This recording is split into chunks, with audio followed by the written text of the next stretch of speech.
Borderlands is all about guns, guns, guns, and Borderlands 3 has taken the formula and refined it in a lot of ways. During our play sessions, we had a chance to take an early look at several manufacturers. Here are how we rank the guns based on what we got to see at the first Borderlands 3 hands-on event.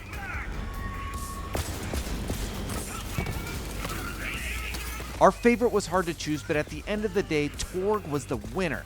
The main perk is that any projectile shot will stick to enemies and then detonate upon reloading. We got incredibly lucky and found a shotgun that fired rounds with multiple projectiles per shot, a 5-round clip alongside a 7% damage increase for stuck rounds. Let's just say hitting reload melted all enemies even if they were above our level.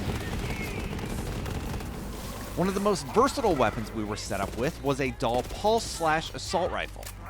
Not only did it have fire elemental damage, but it also swapped rate of fire between a 3-round burst medium range pulse and a full auto assault rifle. The assault rifle version was a really fast rate of fire and it melted through almost anything like butter. He is on fire. Flat-out weapons let you have alternate fire of rockets, missiles, or grenades, so imagine a sniper rifle that was fully automatic with a rocket launcher as its alternate fire option. Yeah, it can be pretty cool, and that's exactly what we got.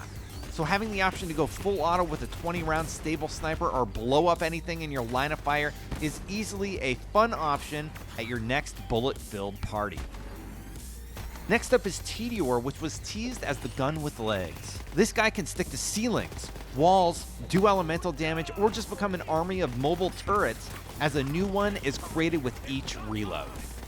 So don't waste your ammo until you have a few on the field, but once you do, whittle away at those remaining and then detonate your weapon on the closest enemy.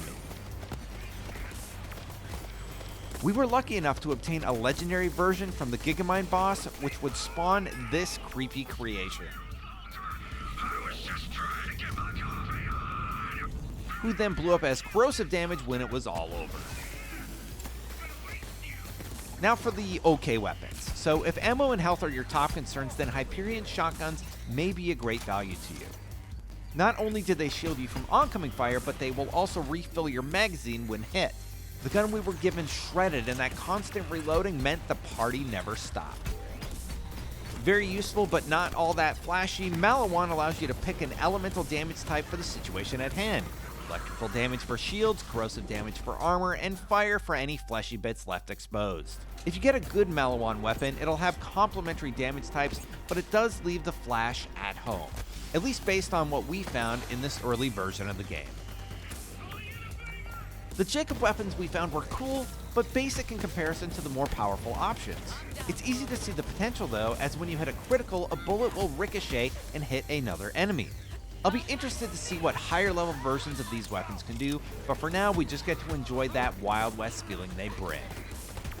Atlas is cool as it's basically the gun from Fifth Element, but we found it largely situational. If a high-powered enemy was marked, you can hide behind cover and shoot away while you heal. It was fun to toy with, but we had several better options at our disposal, as the versions we obtained weren't that strong.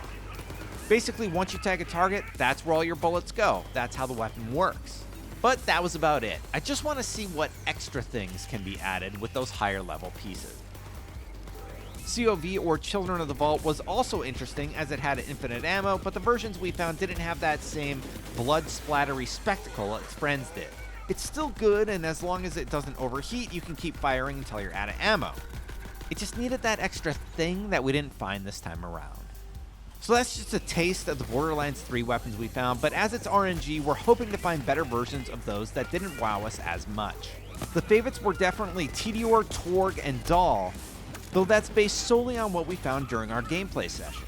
That said, what were your favorites? Maybe you saw something I didn't. Let us know in the comments below. Hey, for more on Borderlands 3, check out our preview, and of course, keep it right here on IGN. Deathbringer is also my nickname.